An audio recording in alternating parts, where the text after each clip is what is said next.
नमस्कार, स्वागत है आप सभी का पहाड़ टीवी पर। मैं हूं आपके साथ परिधि जोशी। खबरों को विस्तार से जानेंगे, लेकिन उससे पहले हेडलाइंस। गर्भवती महिला को हल्द्वानी ला रही 108 एम्बुलेंस बोल्ट से टकराकर दुर्घटनाग्रस्त। पुलिस ने एम्बुलेंस को काटकर चालक को निकाला बाहर। 1 माह पहले गुम हुई नाबालिग लड़की की बरामदगी के लिए पूर्व स्वास्थ्य मंत्री संग धरने पर बैठे परिजन। हरिद्वार पुलिस और एसटीएफ ने मिलकर किया 4 दिन के अंदर हरिद्वार की सबसे बड़ी डकैती का खुलासा। कुख्यात ताऊ गैंग के सरगना सहित 8 गिरफ्तार। पहाड़ टीवी की खबर का हुआ असर। भ्रष्टाचार के आरोप लगने के बाद केबीएम कंस्ट्रक्शन को बंद कर दिया गया है। पहाड़ टीवी ने सबसे पहले अपने दर्शकों को ये खबर बताई कि किस तरह कलजीखाल के ब्लॉक प्रमुख के रूप में महेंद्र राणा और उनकी कंपनी केबीएम कंस्ट्रक्शन ने करोड़ों का घोटाला किया था। फर्जी दस्तावेजों और अपनी राजनीतिक पकड़ के कारण महेंद्र राणा ने करोड़ों का फर्जीवाड़ा किया था, लेकिन आज कंपनी के बंद होने से पहाड़ टीवी की सत्यता का पता चलता है। देखिए, केबीएम कंस्ट्रक्शन के ऊपर तमाम भ्रष्टाचार के जो आरोप थे वो हमने पहले भी पहाड़ टीवी के माध्यम से सार्वजनिक किए थे, और आज एक बार फिर पहाड़ टीवी के माध्यम से मैं तमाम पहाड़ टीवी के उन तमाम दर्शकों को ये बताना चाहता हूँ कि केबीएम कंस्ट्रक्शन जो कि महेंद्र राणा की कंपनी है और कलजीखाल के ब्लॉक प्रमुख के रहते, उनके ऊपर बहुत सारे भ्रष्टाचार के आरोपों को हमने सार्वजनिक किया था, और आज वही चीज़ें सच साबित हो रही हैं कि क्योंकि महेंद्र राणा को अपनी केबीएम कंस्ट्रक्शन को आज कहीं ना कहीं ख़त्म करना पड़ा है, बंद करना पड़ा है, और इसके पीछे जनता की जीत है, जनता की ताकत की जीत है। सामूहिक प्रेशर जो एक तरफ से बनाया गया था, तो उससे आहत होकर केबीएम कंस्ट्रक्शन को बंद करना पड़ा है। मैं इसके लिए अपनी सरकार को भी साधुवाद देना चाहूँगा, क्योंकि उन्होंने कहीं ना कहीं किसी न किसी रूप में शुरुआत की है।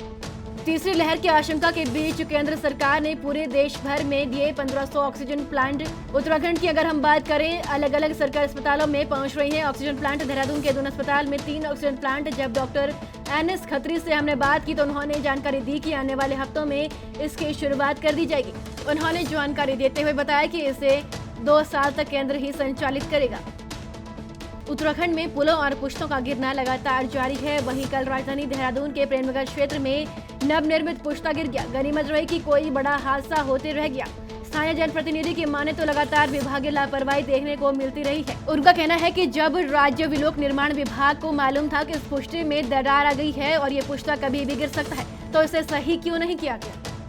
काठगोदाम हेडखान के पास 108 एम्बुलेंस दुर्घटना का शिकार हो गई। इस दौरान घटना में चालक स्टीयरिंग और डैशबोर्ड के बीच पूरी तरह से फंस गया और चालक करीब आधे घंटे तक वाहन में ही फंसा रहा। काठगोदाम हेडखान मार्ग पर आपातकालीन 108 एम्बुलेंस अनियंत्रित होकर सड़क किनारे बोल्डर से जा टकराई। हादसे में एम्बुलेंस पूरी तरह से क्षतिग्रस्त हो गई। सोमवार को ग्वालदम थराली कर्णप्रयाग राष्ट्रीय राजमार्ग पर लोटी गदेरे से बहे बाइक सवार का शव आखिरकार घटना के 24 घंटे बाद बनोली गांव के समीप गदेरे से बरामद किया गया। लापता बाइक सवार के परिजन बनोली गांव के ग्रामीणों को साथ लेकर सुबह ही लोटी गदेरे में युवक की खोजबीन में लगे हुए थे कि अचानक परिजनों और ग्रामीणों को पत्थरों के बीच में युवक के हाथ दिखाई दिए, जिसके बाद करीब जाने पर शव को परिजनों ने पहचाना और इसकी सूचना थाना थराली को दी गई, जिसके बाद SDRF, NDRF और पुलिस टीम ने शव को पत्थरों के बीच से बाहर निकाला।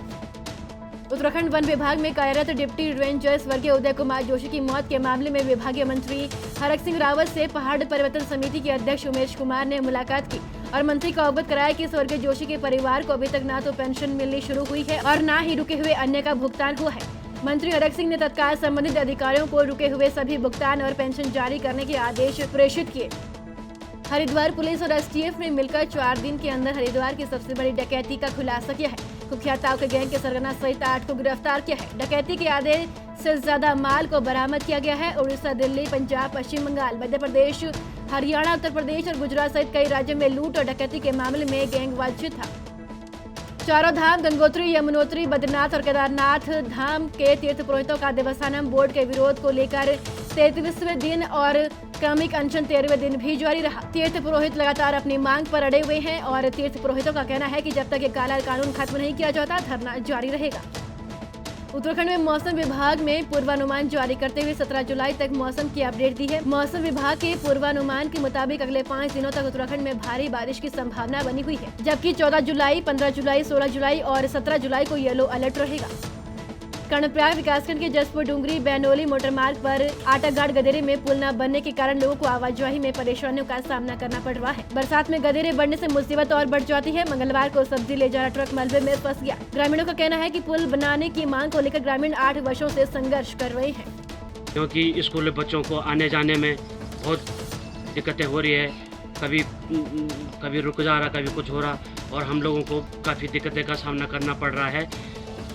जैसे कि हमारे गांव में कोई बीमार आदमी बीमार तकलीफ हो गया है, उसको भी ले जाने में बहुत दिक्कतें हो रही है। और हम सरकार से बहुत रिक्वेस्ट करते हैं कि कृपया हमारा ये पुल जल्दी से जल्दी बनाने की कृपा करें। आज 7-8 साल बटी को रोड नहीं बन सकी, गाड़ियों भी कति बार दुर्घटना होगी। हमारी वास्ते रोड भेजो तुम, ये रोड ठीक करा हुआ, कति समस्या हुई। हमारे तो मेन रोड ही छ, ये पुल लगा दो तुम।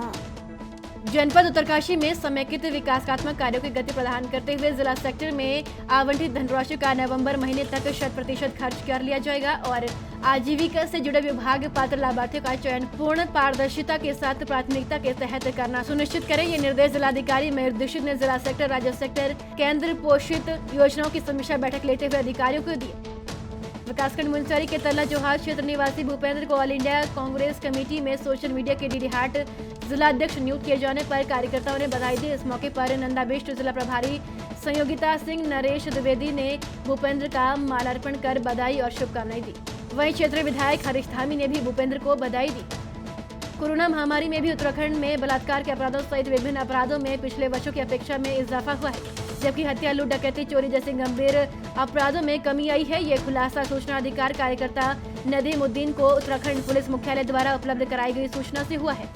ये जो है हमने 3 वर्षों के जो है आंकड़े मांगे थे अपराधों के, हमें ये आंकड़े दिए हैं जिसमें 2012, 2020, 19 और 18 के तुलनात्मक आंकड़े हैं, जिसमें 2020 में कोरोना काल रहा, कुल 16,116 अपराध हुए, जिसमें 11,478 अपराध जो है भारतीय दंड संहिता के और 4638 अपराध अन्य अधिनियमों के। अब एक और चिंता की बात है कि बलात्कार की जो घटनाएं हैं वो खाली मैदानी क्षेत्रों में नहीं हो रही, उत्तराखंड के शांत पहाड़ी जनपदों में भी हो रही हैं।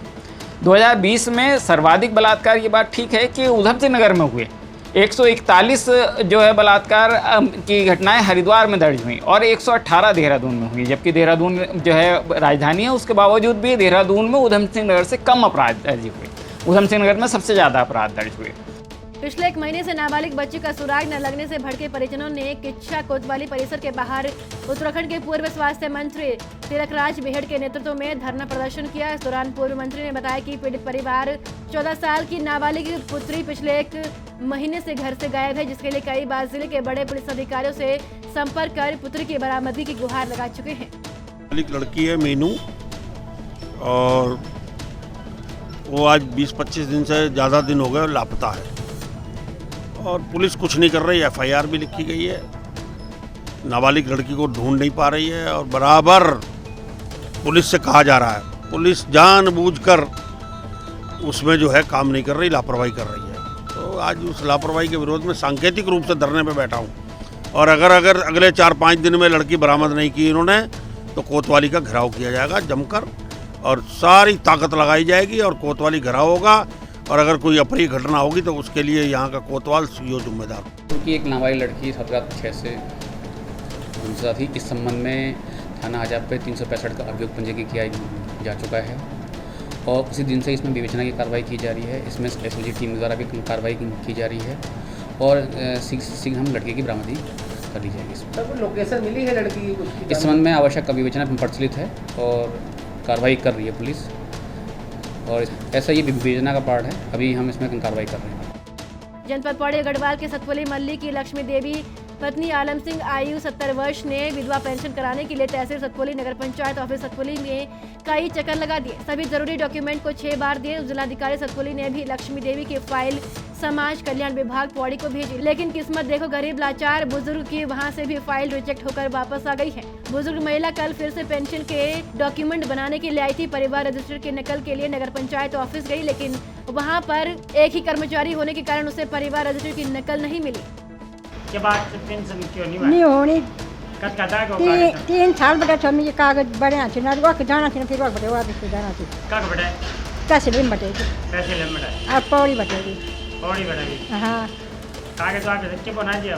अब यूँ बना छे कि खाने बना छे पटारे पटार SD मामो लगा खाने बना छे कुछ कार खाने कुछ बना छे ना वाथे दे देना छे। SDM साहब हम भी को तुम हाँ कदा को 3 दा चल गया मेस दा क्या बोल रहे हैं सीएम साहब? ये रावल यस डी नहीं मिला, ये रावल सेन बकरा मोड़ लगा और फिर वापस हाँ। जनपद उधम सिंह नगर के जयपुर में कल किसान भारतीय किसान यूनियन के बैनर तले तहसील परिसर में इकट्ठा हुए और अपनी 3 मांगों को लेकर मुख्यमंत्री और जिलाधिकारी जयपुर को ज्ञापन दिया। किसानों ने मांग की है कि एक तो विभाग को धान खरीद के लिए उचित मापदंड करना चाहिए ताकि किसानों का शोषण न हो सके। पिछले 1 महीने से चल रहे वन मंत्री और उनके पूर्व प्रेस सचिव और सुधीर बहुगुणा बेस हॉस्पिटल कोटद्वार के बीच का विवाद थमने का नाम नहीं ले रहा है। सुधीर ने अपनी मांग को लेकर कोटद्वार में भाजपा कैंप कार्यालय, महिला उत्थान और बाल कल्याण संस्था के ऑफिस और वन मंत्री के आवास ऑफिस में सांकेतिक धरना दिया। उन्होंने मंत्री से उनका पिछले 4.5 साल का हिसाब के भुगतान की मांग की है।